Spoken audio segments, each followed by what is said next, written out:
মামুন, খাবার কেমন হয়েছে? আমার জিহ্বায় যথেষ্ট স্বাদ আছে, কিন্তু খাবারে আমি স্বাদ পাই না। মানে আসলে কখনো নেগেটিভ, যারা বলছে যে খাবার খুব স্বাদ হয়েছে, ওদের জিহ্বায় কয়েকটা প্রলেপ দেওয়া। মানে কখনো নেগেটিভ রিভিউ দেই না, ওদের জিহ্বায় একবারে কোনো অন্তত খারাপ না হইলে, কিন্তু আজকে বাধ্য হয়ে দিতে হবে। 600 টাকার খাবার, কালকে ক্যাপ্টেন্স টেবিল পিৎজা বার্গার আমরা খেয়েছি, যেটা 400 টাকা, এর থেকে বেটার, ফার বেটার।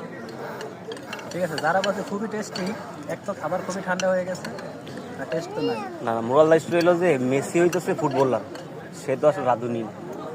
ফুটবল মাঠে আসলে খাবারের স্বাদ হওয়ার কথা না, এটি প্রমাণ করলো যে ফুটবলের জন্যই বিখ্যাত।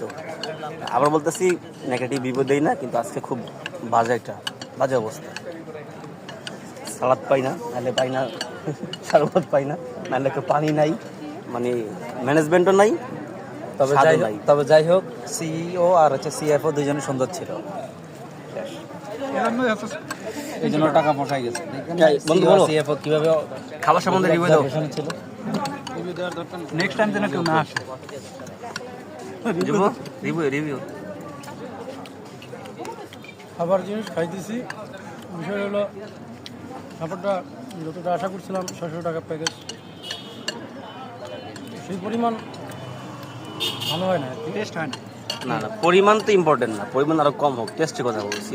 ম্যানেজমেন্ট প্লাস টেস্ট, পরিমাণ ভালো লাগছে। ম্যানেজমেন্ট খালি ঘুরছে, এটা আমরা দেখছি। সিইও ভালো লাগছে, স্বাদ হলে ভালো হতো। স্বাদটা সিইও আর সিএফও